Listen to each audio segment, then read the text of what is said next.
This is IB page 219. This is continuation. This is number 29.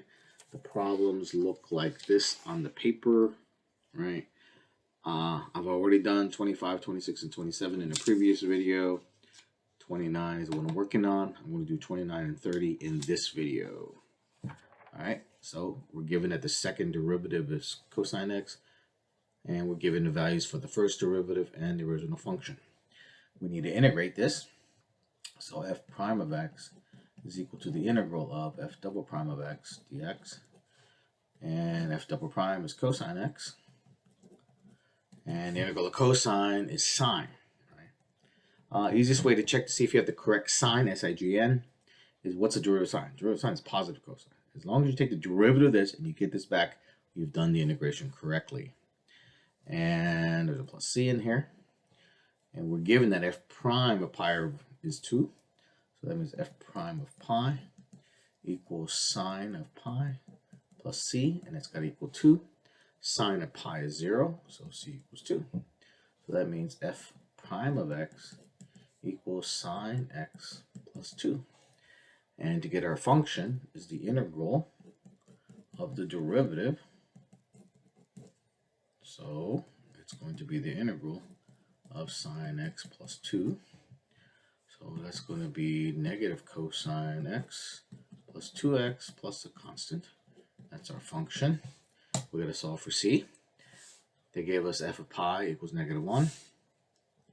So f of pi equals negative cosine of pi plus 2 times pi plus c equals negative 1.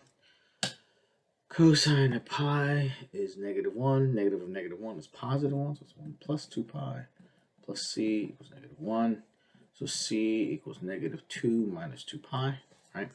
When I bring the 1 over, it'll be negative 1 minus 1. Let's give them minus 2. Bring the 2 pi over, it changes signs, become negative 2 pi. So that means f of x equals, remember here, negative cosine x plus 2x. Negative cosine x plus 2x. And our c value is this mess, so it's negative 2 minus 2 pi. And that's the answer to number 29. All right, and then the last one is 30. What is 30? All right, 30 looks like this, so let's look at this first. You have a nursery selling a certain type of shrub after 6 years of growth. So they sell them after 6 years. During the growth rate during those years is given by that differential equation. T is given in time in years, H is in centimeters. The seedlings are 12 centimeters tall when planted. All right, so let's translate that information. So you have your derivative. You can think of this as h prime of t. All right, it's 1.5t plus pi, 5. At t equals 0, h is 12. So that's telling you that h of 0 equals 12. That's an initial condition. It's so that when t equals 6. Now, find the height after t years. So in other words, they're just saying, basically solve for h. That's what that means. Find the height after t years. You're solving for h. All right, so h of t equals the integral of dh dt, or the integral of 1.5t plus 5 dt. All right, so that's going to be 1.5t squared over 2 plus 5t plus a constant. All right, so 1.5 divided by 2 is 0.75. All right, we're told that they are 12 inches tall or 12 centimeters tall when you start. So that means h of 0 equals 0 squared plus 5 times 0 plus c was 12 centimeters tall. So those things wipe out, so c is 12.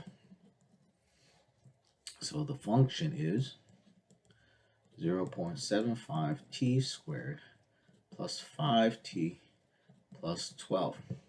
That is the answer to part A, right? That's the answer to part A. That is the height in terms of time, and where time is years. And then it says, how tall are the shrubs when they are sold? So all you're doing, remember it says they're sold at t equals 6, so you're just plugging in 6. So h of 6 equals 0.75, 6 squared plus 5 times 6 plus 12. Yes, I'm going to put this on a calculator. Chances are good I would mess it up.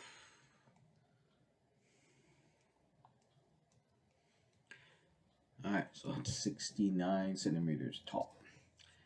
And that's it for page 219.